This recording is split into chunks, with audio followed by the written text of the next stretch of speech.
कहते मैं घर में अपनी भावजा और भतीजी को वहाँ किताब ले आया और उनको पढ़ाता था। कुछ दिनों के बाद उनके पूजनीय पिताजी को पता चल गया, वो ब्राह्मण थे, बड़े जोरदार ब्राह्मण थे। उन्होंने बुला के कहा, बेटे ये क्या करने लगे हो, तुम इनको नहीं पढ़ा सकते, स्त्रियों को पढ़ाना बिल्कुल पाप है, हमारे कल्चर में नहीं है, नहीं पढ़ाया जाता। ये 1850 में उनका जन्म हुआ, ये 10-12 साल की बात है जब स्कूल में थे वो।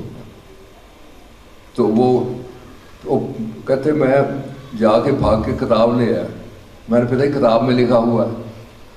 वो कह लगे बेटा किताब में लिखा हुआ है लेकिन हमारी संस्कृति में नहीं है।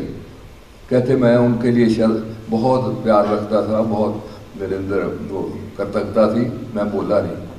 तो मैंने कहा चुप कर गया। वो मैंने किताबें पढ़ते पे छुपा दी। अब इश्क क्या हुआ, अनुराग कहते मेरे अंदर हित का अनुराग पैदा हुआ था। वो अभी आंखें खोल रहा था वो, तो मैंने वो किताबें ऊपर रख दी। और जब मेरे पिताजी बाहर खेतों में जाते घोड़ा गाड़ी के ऊपर, तो मैं उस समय अपनी भावजा भतीजी को पढ़ाने लग जाता, क्योंकि हितकर समझते हैं। फिर वहाँ एक और घटना है, बहुत घटना है, मैं थोड़ी सुनाऊंगा थोड़ी। वहाँ गांव में जो घटना करी वो ये थी कि जब आपने, वो कहते 8वीं स्कूल तक मैं अव्वल आता था, फर्स्ट आता था। मैं उस्तादों की बहुत इज्जत करता था। मैंने अपनी किताब का कोई जो कॉर्नर था वो दौरा नहीं किया। मैं किसी किताब के ऊपर कोई इंक का वो जो स्याही सी वो नहीं गिराता था और एंड टाइम पे ऊपर जाता था। तो मेरे पिताजी चाहते थे, उनके शरद पिताजी, कि आप महाजनी सीख लो, 8वीं जमात बहुत है, हमारी ज़मीनें हैं, ज़मीन का काम है, वो संभाल लो। तो कहते मैंने कहा पिताजी मेरा दिल पढ़ने को करता है। बात की कि उन्होंने एग्री कर दी। तो फिर उन्होंने किससे पूछा, अपने आप ही, एक बच्चा अपने आप ही कोशिश कर रहा है। कहते विद्या का अनुराग वहाँ गाँव में रहते हुए मेरे अंदर पैदा हुआ। तो कहते मैंने किससे पूछा कि यहाँ ऊंची तालीम हासिल करने के लिए कहाँ है विद्या। वो कहने लगे कि रुड़की थॉमसन इंजीनियरिंग कॉलेज है। तो हमने 8 जमात पास कर लिया, पहला ज़माना था। वहाँ एक एंट्रेंस टेस्ट होता है कानपुर में, इंस्पेक्टर स्कूल के यहाँ। तुम जाके अगर वो पर्चा दे लो और उसमें नंबर आ जाओ, तुम रुड़की कॉलेज में तुम्हारा दाखिला हो सकता है। कहते हैं कि मैं चला गया वहाँ, मैंने एग्ज़ाम दिया, मैं पास हो गया। तो मैंने आके अपने शरद पिताजी से कहा, पिताजी बहुत खुशी की बात है, मैंने एग्ज़ाम पास कर लिया। तो वो कहते नहीं, हम नहीं भेजना, हम भेज नहीं सकते बेटे, क्योंकि हमारा तो शादी के बाद 9 साल बाद पैदा हुआ है। एक उनके और छोटे भाई थे, तो और काम हमारा बड़ा है, इसलिए आप अपना खेती बाड़ी का जो हमारा बिजनेस है वो संभालो। कहते मैंने बहुत कोशिश की, जो जितनी मेरी उम्र थी, तो मैं उनको बार बार कहता था, पिताजी विद्या लाभ करनी हितकर है, विद्या लाभ ना करनी हितकर है मेरे लिए। तो वो सोचते थे कि ये क्या हितकर का चर्चा डाल देता है, हर 4 महीने बाद कोई ना कोई बात शुरू कर लेता है। तो कहते उन्होंने कहा कि बिल्कुल नहीं जा सकते। तो कहते मैंने फिर हाथ बांध के कहा, पिताजी फिर मैं बगैर बताई चली। अब अरे बच्चे तो स्कूलों में जाने से भागते हैं कि छुट्टी हो जाएगी तो घर बैठेंगे। और एक ये विकास की कथा है कि कैसे विकास हो रहा था। वो मान गए, उनका ठीक है। तो उनके शरद पिताजी साथ गए, रुड़की थॉमसन इंजीनियरिंग कॉलेज में दाखिला मिल गया और वहाँ अपना रसोईया लेकर गए, चूँकि छूत छात बहुत थी, और एक बार कमरा किराए पे ले लिया। तो वहाँ कहते मैंने देखा जो दूसरे स्टूडेंट थे वो इकट्ठे हॉस्टल में रोटी खाते थे, उनका धर्म क्यों नहीं भ्रष्ट होता था, मेरा क्यों होता है। कहते मैंने अपने शरद पिताजी को चिट्ठी लिख दी। मैं पिताजी 1 साल तो मैंने निकाल लिया है, कई दफ़ा रसोईया बीमार हो जाता है, फिर मुझे खुद रोटी बनानी पड़ती है। तो अगर दूसरे धर्मों के लोगों का उस हॉस्टल में धर्म नहीं खराब होता तो मेरा कैसे होता है। वो चिट्ठियाँ पढ़ी हैं। तो वो पिता भी बड़े उनके महान पूजनीय पिताजी से उनकी चिट्ठियाँ संभाल के रखी हुई थी। बहुत चिट्ठियाँ रखी थी। तो फिर उन्होंने वो मान गए कि ठीक है अगले साल आपकी उधर ही तुम कर लेना। उसी दौरान वो सर्दी के दिन थे, बहुत खूबसूरत दुशाला लेकर पहुँचे रुड़की, और 50 रुपए शायद थे, और वो उन्होंने कहा कि ये रख लो दुशाला और 50 रुपए। तो पूज्य भगवान ने, उस पुत्र ने क्या जवाब दिया, पिताजी बहुत ऋण चढ़ गया, आपके प्यार का है, आपके जन्म का है, आपके पालन का, आपकी शिक्षा का, मेरे को इतना ऋण चढ़ गया मैं अब और नहीं सेवा पा सकता। किसी बच्चे ने जवाब दिया हो बाप को तो मुझे बता देना। तो पूज्य उन्होंने बहुत कहा, परम पूज्य भगवान देवाता नहीं माने, क्योंकि उनको स्कॉलरशिप मिलने लग गया। बहुत ब्रिलियंट थे वो मास्टर, वो तो यूं ही तो देवात्मा नहीं बने वो जाके, और वो ना उन्होंने नहीं दिया, वो शाला वापस ले गए। और जो उनको वो वहाँ स्कॉलरशिप मिलता था, उसमें जब घर जाते तो अपने श्रद्धे पिताजी माता जी के लिए लेकर जाते, कोई ना कोई चीज लेकर जाते। वहाँ ये होने लगा। फिर एक और घटना घटी, वहाँ बड़ी घटना घटी, सिर्फ एक घटना बताता हूँ। वहाँ एक गुरु उन्होंने ग्रहण किए, जिनको देव समाज में ऋषि पंडित शिवदयाल जी कहते हैं। वो वहाँ कॉलेज में पढ़ाते थे और वेदांती थे वो, लेकिन करैक्टर के कमाल के थे। वो उन दिनों एक डिपार्टमेंट में रोज़ जो ये होता है हमारा मौसम का, उसको नोट किया करते थे। तो पूज्य भगवान लिखा है कि एक दिन वो मेरे साथ वेदांत मात्र मुझे समझा रहे थे, बातें कर रहे थे।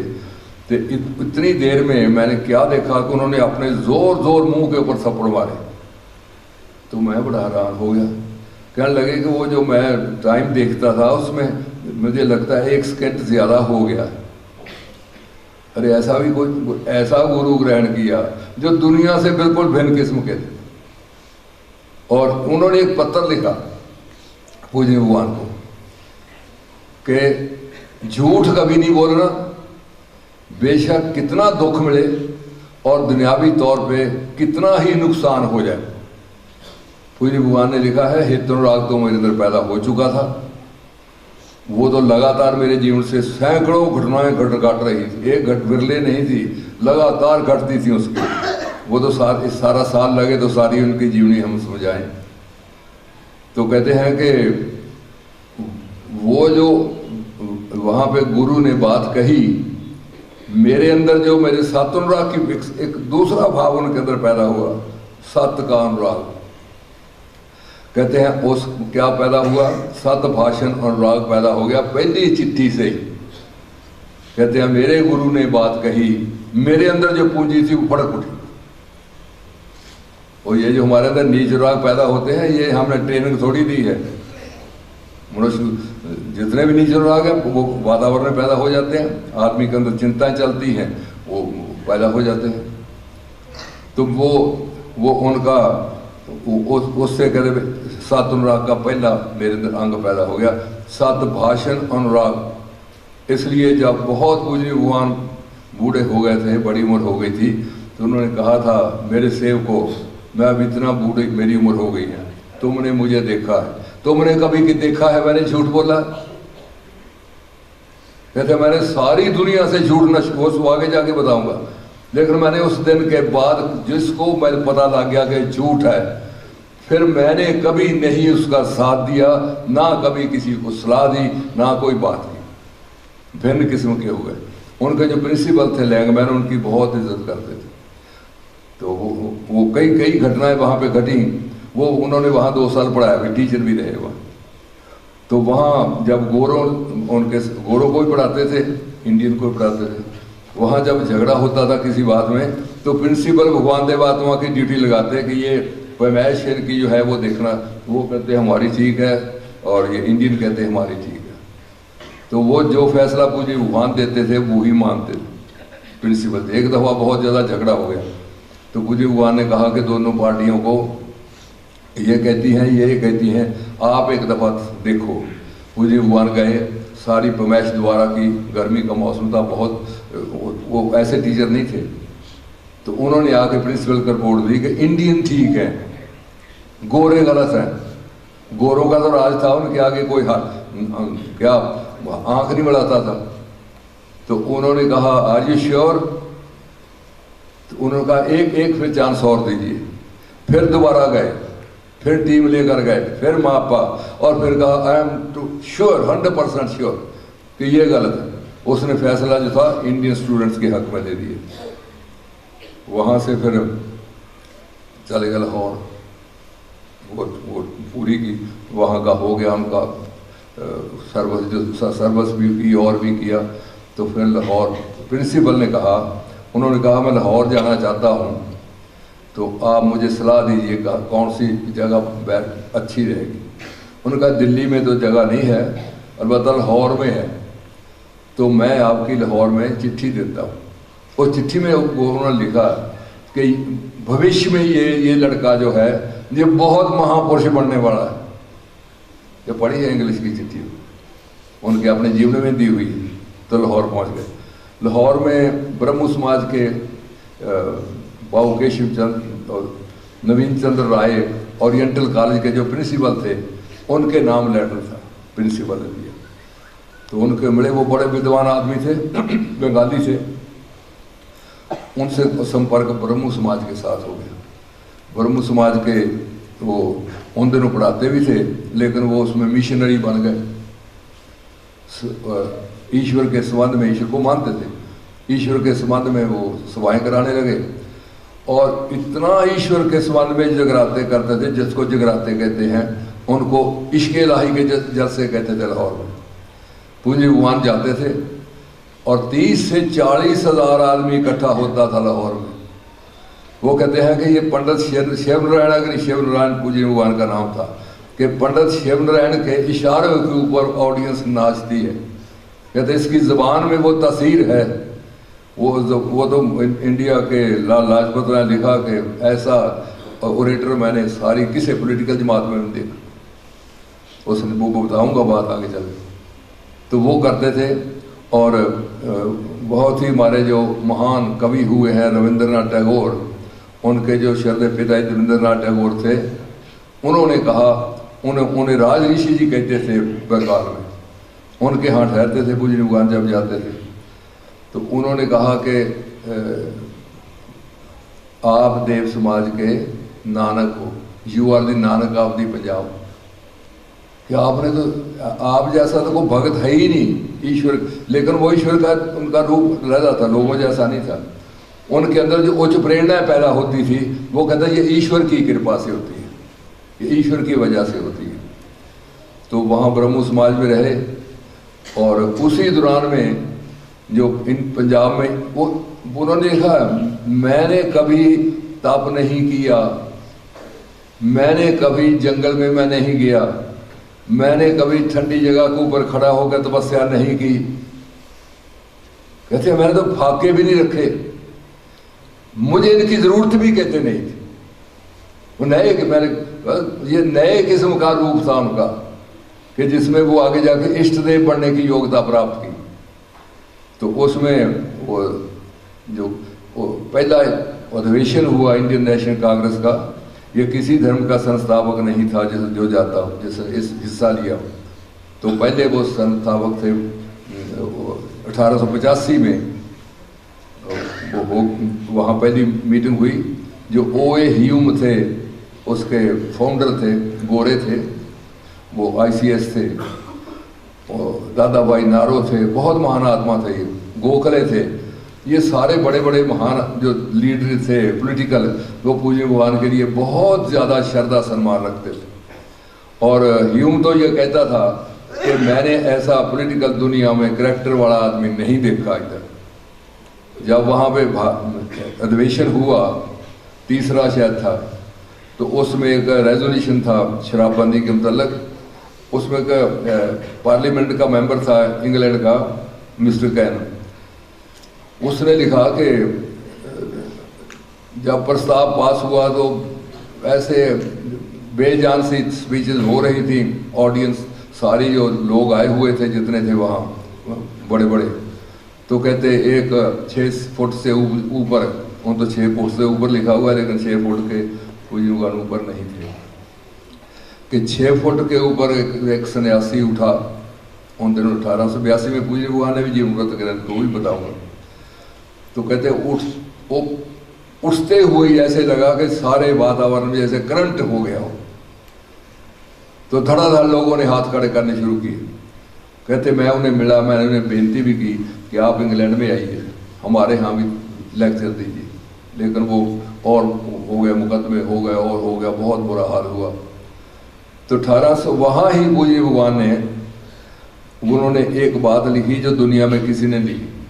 वो कहते चारों तरफ झूठ और बुराई का जो एक जाल फैला हुआ था दुनिया में, वो देखकर मैं बेबस हो गया। वो बेबस क्यों हुए?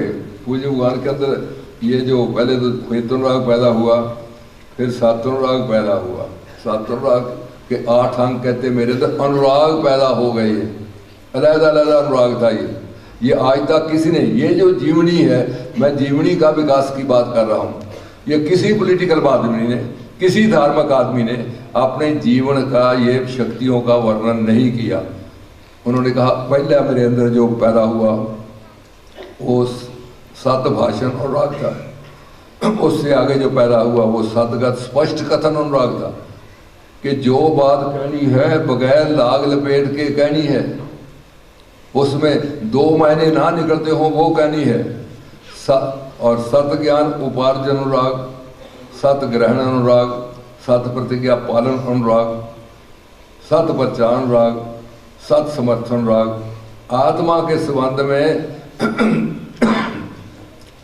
सत्य की बना के ऊपर अन्वेषण तहकीकत करने का अनुराग। कहते ये 8 अनुराग मेरी कठिन और एक हित के अनुराग के वो दिन मैं सुनाया नहीं, लंबा हो जाएगा, कि ये मेरी सामग्री थी जो मैं लेकर दुनिया में आया था। कहते ऐसी योग्यता किसी को नहीं मिली आज तक। कहते कोई मिली हो तो बता दे, मिली हो तो बता दे। लाजपत राय ने उन्हें कहा था, उनके स्टूडेंट थे लाजपत राय, उन्होंने अपनी जीवनी में लिखा एक जगह कि अगर मेरे पंडित जो शिवदयाल जी थे, शिवदयाल पूज्य भगवान का नाम था भाई, अगर उन जैसी मुझे योग्यता मिल जाती, उन जैसी मेरी कलम में ताकत होती और मेरी ज़बान में वो जान होती, तो मैं हिंदुस्तान में आज़ादी कई घर घर में इसका हलचल पैदा कर देता।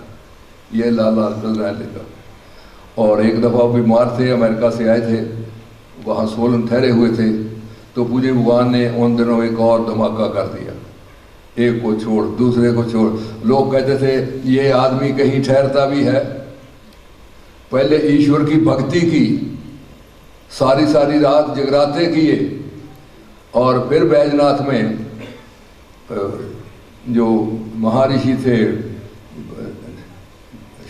अब टैगोर जी के पिताजी देवेंद्रनाथ टैगोर, उनके यहाँ ठहरे हुए थे।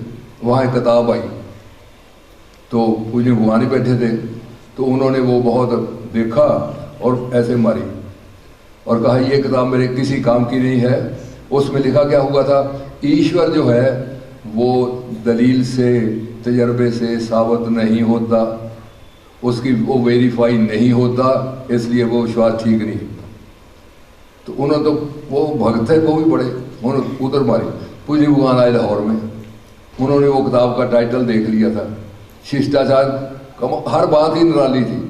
शिष्टाचार के नाते ये नहीं कहा कि महाराज ये किताब मुझे दे दे मैं देखता हूँ। लाहौर आके किताब मंगा ली, वो पढ़ी, उनको शक होने लगा कि ये क्या चक्कर है, ये क्या चक्कर है, ये मेरा विश्वास तो कहते हैं ये वेरीफाई नहीं होता। तो मैं सत्य का अनुरागी हूँ, तो मैं तो सत्य के बगैर कुछ स्वीकार ही नहीं कर सकता। फिर ये डार्विन की थ्योरी पढ़ी, उसकी ओरिजिनल स्पीसीज पढ़ी, फिर स्पेंसर पढ़े, अब कई किताबें पढ़ी, और पढ़ने के बाद भाएं मार मार कर रोने लगा।